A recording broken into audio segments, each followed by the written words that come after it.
आज मैं आपको सिखाऊंगा कि फायर एक्सटिंग्विशर को यूज कैसे करना है और वो भी 3D एनिमेशन की मदद से। ये एक फायर एक्सटिंग्विशर है और इसको आसानी से यूज करने के लिए एक 4 अक्षरों का छोटा सा कोड बस आपको याद रखना है, PASS यानी पास। देखो, ये फायर एक्सटिंग्विशर आपके स्कूल्स, कॉलेजेस, मॉल्स या पब्लिक प्लेसेस में आपको हमेशा ही डोर या एग्जिट की तरफ मिलेगा। ऐसा इसलिए क्योंकि जब आप आग बुझाने के लिए फायर एक्सटिंग्विशर को दीवार से उतारते हो लेकिन पीछे मुड़ते ही देखते हो कि आग बहुत ज्यादा फैल चुकी है और आपके कंफर्ट जोन से बाहर है, तो आग बुझाने की जगह अपनी जान बचा के भागने का ऑप्शन आपके पास हमेशा ही रहेगा, क्योंकि आप ऑलमोस्ट एग्जिट पर ही खड़े हो। एक छोटी सी स्टोरी की मदद से आपको फायर एक्सटिंग्विशर यूज करना सिखाऊं तो बात वैलेंटाइंस डे यानी 14 फरवरी 2023 की है। मैं फाइनल ईयर में अपने कॉलेज में मन लगा के पढ़ाई कर रहा हूं। अचानक खबर मिलती है कि फर्स्ट ईयर के क्लासरूम में आग लग गई है और वहां हम पहुंचे तो मैंने देखा कि मेरी क्रश का छोटा भाई बुरी तरह आग में फंस गया है। मुझे पता है कि अपनी क्रश का भी क्रश बनने का इससे बढ़िया मौका मुझे नहीं मिलेगा, इसलिए मैं दौड़ के फायर एक्सटिंग्विशर लेके आया। अब इसे यूज करने के लिए जो पहले एक कोड मैंने आपको बताया था,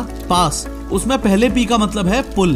देखो, फायर एक्सटिंग्विशर को आप पहली बार हाथ में लोगे तो ऐसी पिन लगी हुई मिलेगी। ये एक तरीके से सेफ्टी लॉक है। आपको ये पिन पुल करनी है और फेंक देनी है। ध्यान रहे, किसी फायर एक्सटिंग्विशर में ऐसा ब्लू लॉक भी मिल सकता है। पिन निकलते ही इसको भी निकाल के फेंक देना है। पास में A का मतलब है एम। नेक्स्ट, अब मैं इस होस पाइप को अपने फायर टारगेट पर एम करूंगा, लेकिन ध्यान रहे कि बेटर टारगेटिंग के लिए होस पाइप को एकदम एंड से पकड़ना है। अगेन, पास में पहले S का मतलब है स्क्वीज। फाइनली अब मैं अपने राइट हैंड से ही इस ट्रिगर को स्क्वीज करूंगा यानी दबाऊंगा और कुछ इस तरीके से एक्सटिंग्विशिंग एजेंट बाहर निकलने लग जाएगा। अब जब तक मैं अपनी क्रश के भाई को आग से बचा रहा हूं, तब तक आपको ये बता दूं कि अगर आप भी ऐसी 3D वीडियोस बनाना सीखना चाहते हो तो पिन कमेंट जरूर चेक करना।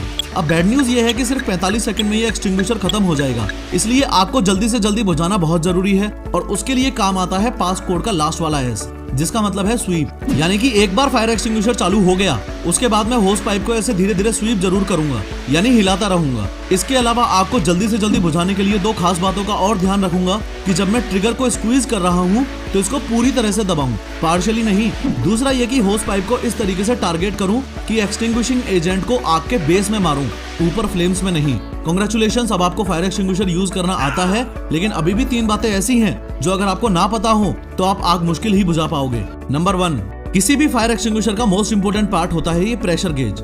ये प्रेशर गेज आपको बताता है कि एक्सटिंग्विशर चार्ज है भी या खाली पड़ा है, इसलिए पिन निकालने से भी पहले आपको ये कंफर्म करना है कि प्रेशर गेज ग्रीन पर होना चाहिए। नंबर 2, फायर एक्सटिंग्विशर को यूज करते वक्त जैसे जैसे आप आग के नजदीक जाते जाओगे वैसे वैसे आपको नीचे झुकते जाना है। इसके पीछे बहुत ही बेसिक साइंस है। एयर की डेंसिटी ज्यादा होती है और स्मोक की डेंसिटी कम होती है। इसका मतलब एयर भारी है और स्मोक हल्की है, इसलिए एयर जमीन के ज्यादा से ज्यादा पास रहेगी और स्मोक हाइट पर रहेगी। दैट इज वाई अगर आप झुक के चलोगे तो एयर इनहेल कर पाओगे और खड़े रहोगे तो जो ऑब्जेक्ट्स जल रहे हैं